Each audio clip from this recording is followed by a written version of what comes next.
As you know, it's been, 14 years since we had a serious bear market in the United States. And I'll use the United States since it's the largest market. And that has never happened in American history. We've never had such a long period without serious economic and financial problems. So whatever is happening, we're getting towards the end. We see some of the signs. Inflation is rising again. Interest rates are rising again. We see new investors coming into the market, and they call up their friends and say, I've discovered this new thing called the stock market, and it's fun, and you can make money, and it's easy. It's easy to make money. And so all the signs that the world has seen many times before are happening again. I don't know how much longer this will go on, but I do see worrying signs for the markets and therefore the world economy. Well, it always has been able to. I mean, if nothing else, the Federal Reserve can just print more money and they'll buy them up.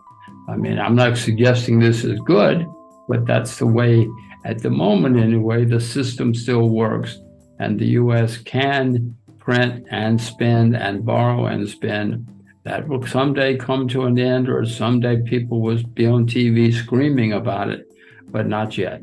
But when you see it, Kai, when you see on the evening news that the man in the street is worried about all the government debt and the interest rates are going higher and higher, and the guys are saying, I don't care, I'm not going to borrow any, I'm not going to lend them any more money, then you'll know the crisis is here. There's gigantic amounts of off-balance sheet debt in the U.S., which will surpass, I mean, maybe Japan has a lot of off-balance sheet debt too. But to answer your question, yes, this worries me. I mean, the Bank of Japan, every day the guy goes to work and prints money. He prints more money and prints as fast as he can. He's a good Japanese bureaucrat. He does what he's supposed to. And this is going to lead to many, many problems, not just in Japan, not just in the U.S., everywhere. Kai, you're in Germany. Even the Germans have problems now. There are German cities that have big debt problems. Germany. My gosh, in my lifetime, that Germany was the paragon of virtue. Not anymore. Well, as I look around the world, Kai, I see that stocks in most countries either are or have been at an all-time high or near making new highs. So bonds have never been this high in the history of the world. So bonds are certainly a bubble. So what's left? Property, yes, you can invest in property, and in some places it's great, but many property markets, New Zealand, Korea, I mean, there are many property bubbles going on around the world. And really only leaves commodities that are cheap. I mean, silver is down 60% from its all-time high. Sugar, down more than 60%. So the only asset class that I see where they're really cheap entities are commodities. That doesn't mean you can't lose money if you buy them, but that's the only place I see on a historic basis cheap prices. I guess U.S. stock prices make me unhappy, to use your words, because there are bubbles developing. I mean, Apple goes up every day. You know, that's been a great company. That does not mean it's going to be a great stock forever. Well, since we're talking about the markets, the most worrying sign are all the new entries and the developing hysteria which is taking place. These are signs that happen at the top of markets. It's happened many times. If you haven't experienced it, you might have read about it. And that's what's worrying me probably the most, because markets can go up and down and do all sorts of strange things. But eventually, it's the investors who call the tune. And if we have a lot of uneducated or inexperienced, I guess is a better word, inexperienced investors, it worries me. Doesn't make sense to me. I've seen this movie before. Not the first time I've been to this rodeo. You know, there were back once upon a time, there was in the market, there were the nifty 50. And the wisdom was, you buy these 50 companies, you don't ever have to worry about the stocks. Just buy them and forget them. You know how that wound up. But this has happened often in history. in the 20s, Radio Corp of America. I mean, my radio was new and it was a gigantic stock. Stock went straight through the roof, always, every week, every day. I mean, 1929 came along and ended that story, but I mean, this has happened before, Kai.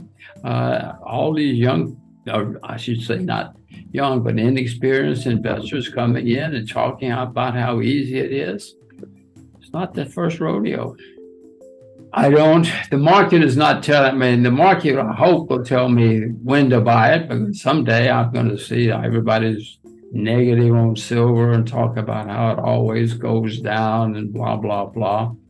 If that happens, the market will tell me to buy. But silver is used in solar energy, as you well know, and in many other things. I'm not sure when I will buy or what the catalyst will be. I just hope I'm smart enough to buy it before it skyrockets again. Well, the most important information for any investor is don't listen to the TV, don't listen to the radio or the newspaper. Just invest only in what you yourself know a lot about. Now, and everybody watching this knows a lot about something, whether it's cars or fashion or something. And that's where you become a successful investor. Stay with what you know. But people will tell you, Kai, oh, but that's boring. Be boring. Be boring and invest in what you will see major changes before I will, because you look at it every day. It's your passion. And that's how you become a successful investor. Don't listen to hot tips. A very strong word of advice is, Kai, everybody wants to be rich this week. Me too. But don't listen to hot tips. Jim Rogers gives a candid and cautionary reflection on the current state of financial markets. He starts by highlighting a significant statistic. It's been 14 years since the last serious bear market in the United States, which is unprecedented in American history. This sets the stage for a discussion about the signs pointing towards an imminent downturn.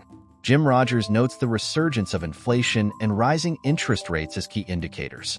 There's a concern about new, inexperienced investors entering the market, driven by excitement rather than knowledge. This influx often precedes market peaks, historically leading to speculative bubbles.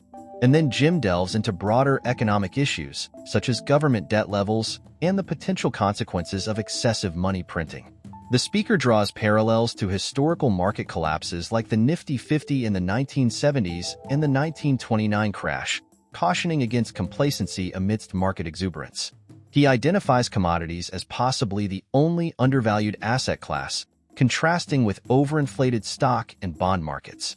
The emphasis on investor education and staying within one's expertise emerges as a key takeaway, advice grounded in experience and skepticism towards media-driven hype.